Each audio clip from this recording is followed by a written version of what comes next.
I wanted to have a quick look here at how I shot the opening title sequence.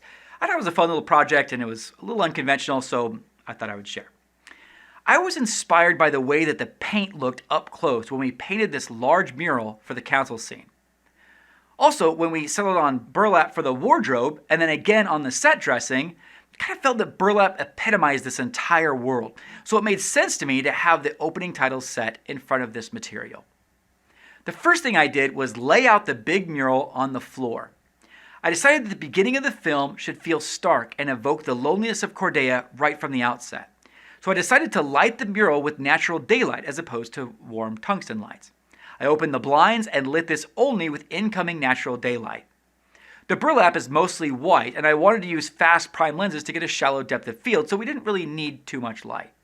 Looking at the mural, I realized that it's really wrinkled, so I got out a steamer to smooth things out a little bit. Now, just a side note, I find that a portable steamer is one of the most helpful things on a film set, even though I rarely see them used on most sets. I steam wardrobe, set dressing, green screens, you name it. In this case, though, even after steaming the mural, it still felt a little bumpy. So I got out a bunch of books.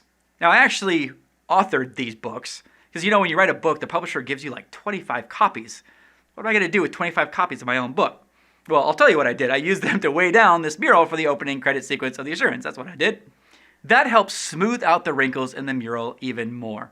Then I used my slider. This helped me get the camera closer to the ground to see more of that gorgeous texture clearly. And it also allowed me to get smooth motion and reveal elements of this mural. This created the feeling that the film is going to have some mystery in it because the opening credits revealed elements of the mural until we finally see the whole picture.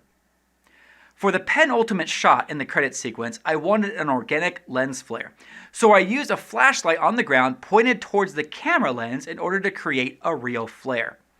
This wasn't quite enough, so I supplemented this in post-production with virtual flares. But the overall look and feel of the flare is there practically in camera. And I think that helps the shot feel more elegant and interesting.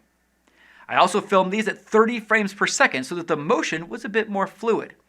But it was still hard to get smooth, slow motion at a consistent rate of speed. As you can see here, I did take after take after take. And I still needed to stabilize this motion in post-production in order to create the polished look that I wanted. The opening credit sequence was a little tough to film. But I'm kind of happy with the way it turned out. I'm really glad I didn't just animate still photos in post or make some kind of motion graphic sequence. I think the live action footage here makes such a difference to me. The dimension, the natural lighting, the movement from an actual moving camera, the shallow depth of field, the natural flood of light from a practical lens flare, it just works for me. On your productions, consider opportunities like this to work with the director and motion graphics designer to shoot live action footage for credit sequences.